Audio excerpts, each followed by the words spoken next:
On today's episode, Elon Musk tells his employees to chill out on deliveries this quarter. Giga Shanghai is expanding again. More good news for the Tesla Semi, and time is running out for would-be Tesla buyers who keep postponing delivery. So, let's get going.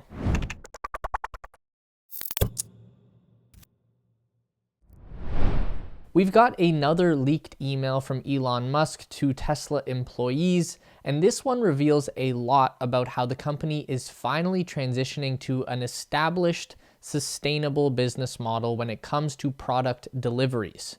Elon begins the note by writing, "Per my email several weeks ago, our focus this quarter should be on minimizing cost of deliveries rather than spending heavily on expedite fees, overtime, and temporary contractors just so that cars arrive in Q4. We know that in the past, Tesla would always have these mad scrambles at the end of every quarter to get as many vehicles delivered as physically possible. Everyone at the company, no matter their role, was expected to drop everything and commit all their energy to delivering cars. I think back in the day, Elon himself used to go down to the production floor to pitch in and get cars finished. They did this because the company still had a lot to prove and were desperate to maximize their quarterly financial statements and show consistent growth to investors. Because Tesla abandoned the dealership model and sell directly to customers, they still own every car up until the moment a customer accepts delivery. So every car that is stuck in transit at the end of a financial quarter shows up on the statement as an expense instead of revenue. Elon says in his email, "What has happened historically is that we sprint like crazy at the end of quarter to maximize deliveries, but then deliveries drop massively in the first few weeks of the next quarter. In effect, looked at over a 6-month period, we won't have delivered any extra cars, but we will have spent a lot of money and burned ourselves out to accelerate deliveries in the last 2 weeks of each quarter." He also then acknowledged that December will still be a very busy month for Tesla, mostly because they still don't have volume production at Giga Berlin or Austin, so there will still be a lot of work on exporting and shipping cars around the world. Elon says, quote, "This is nonetheless the right time to start reducing the size of the wave in favor of a steadier and more efficient pace of deliveries," end quote. Just like what we saw last week, it's really cool to get a sense for how communication works at Tesla, and it's also really cool to see that Elon talks to his staff in such an honest and candid manner. He ends the note by saying, "The right principle is to take the most efficient action, as though we were not publicly traded and the notion of end of quarter didn't exist." Basically, he's saying just work smarter, not harder, and quit worrying about the numbers because we're already killing the game. According to new reports, Tesla will invest $188 million into expanding production at their Gigafactory in Shanghai, China. Documents showed that the planned expansion will allow Tesla to increase its workforce by 4,000 people, which would expand the total employee count at Giga Shanghai to 19,000. According to the report, the production line optimization project will focus on the expansion of the press shop, body shop, paint shop, final assembly, and logistics operations center. The document also revealed that no changes are planned for the models currently being produced at Giga Shanghai, so this has nothing to do with the Model S, Model X, or the upcoming $25,000 Tesla. At the moment, it's a little hard to gauge the actual production capacity at Giga Shanghai. The month of October included a week-long Chinese holiday, but they still managed to build around 54,000 cars that month. It's looking like this factory will reach around 500,000 total deliveries in 2021, and they should be reaching an annual production capacity right now of around 800,000 cars. There was some speculation going around Twitter that the money is actually for a battery plant in China, but that doesn't make as much sense. There is already a ton of battery cell production in China and Asia by companies that Tesla is partnered with. Like, we know that Panasonic are going to manufacture the 4680 cell in Asia for Tesla specifically. Also, the battery production tweet is attached to a very obviously fake picture, so that doesn't help with credibility. As you guys know, I'm bad with spotting edited photos. Apologies again for the black Cybertruck video, but even I caught onto this cut and paste job.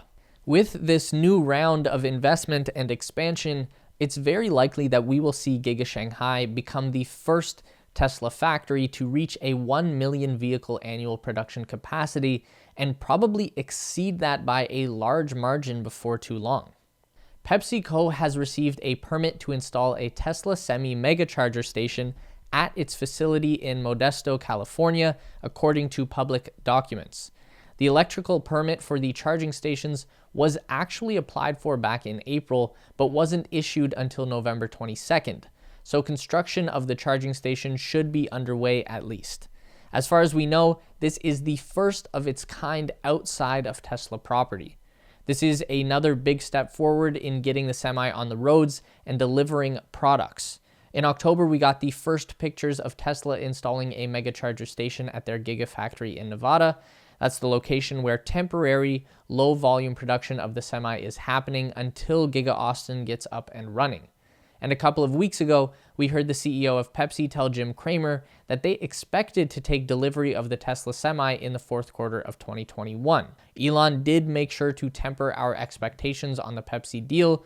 On Twitter, he specifically said, "Don't read too much into this," citing that battery cell supply will continue to be a barrier to volume production. We know that there is some amount of the 4680 battery cells from the Fremont battery plant that have already been produced. We don't know how many, but probably enough to build a few trucks at least. So obviously we won't be seeing these things take over the highways of America anytime soon. The Pepsi delivery would be mostly symbolic more than anything, but it is still a really cool statement to make. As long as Tesla can get trucks on the road before Nikola, then we're golden. Tesla is sending a new message to would-be customers that refuse to take delivery of vehicles they have on order. Either take the car or get out of line. Any potential customers who have been putting off delivery of their car by 6 months or more will have their orders canceled by Tesla if they don't just buy the car already. It sounds insane. In a situation where there is a 1 or even 2 year waiting period to get one of these cars, that someone would just refuse delivery when their turn comes. But thousands of people in the United States alone are doing just that. In the past, Tesla had been surprisingly lenient with this kind of thing, basically just letting all these people stay in the queue while continuing to refuse delivery for months on end at the same time. There are even a couple of Tesla YouTubers, who will remain nameless, that have actually been advocating to their followers to do this exact thing. Order a Model Y right now and then just refuse delivery until you can get one with the 4680 battery cells and the other future upgrades that are coming eventually, but we don't know when. Now, in my opinion, that's outrageously bad advice to be giving people and is obviously going to be infuriating to anyone who's stuck waiting a year just to get the opportunity to buy any Tesla they can get their hands on. The automated email from Tesla to the holdout buyers says that they are getting the final opportunity to take delivery. The email concludes by saying, if your order remains on hold on December 2nd, 2021, or if your order is placed on hold again, your order will be automatically canceled and your order deposit fully refunded. We appreciate your understanding, and we hope that you will order a Tesla when the time is right for you. It's unfortunate that people feel the need to game the system or would waste anyone's time by ordering a car that they can't afford, but Tesla obviously have to nip this kind of thing in the bud to make sure that it only produces vehicles for people who actually want to take delivery of them right now. For more Tesla news delivered straight to your inbox, make sure to subscribe to our Tesla Space newsletter. We keep you up to date on all things Elon Musk, Tesla, SpaceX, Neuralink, and Boring Company in one quick and fun to read package. Link in the description to sign up. It's theteslaspace.com. And make sure to drag our emails over into your primary inbox so we don't get lost in the promotions tab. Also, don't forget to check out our new Space Race channel and subscribe over there for even more space exploration content. As always, if you want to continue to learn about everything regarding Tesla, SpaceX, and Elon Musk, we've got 2 more video options for you on the screen to check out. Don't forget to give this video a thumbs up today if you liked it, and subscribe to our channel for weekly content just like this.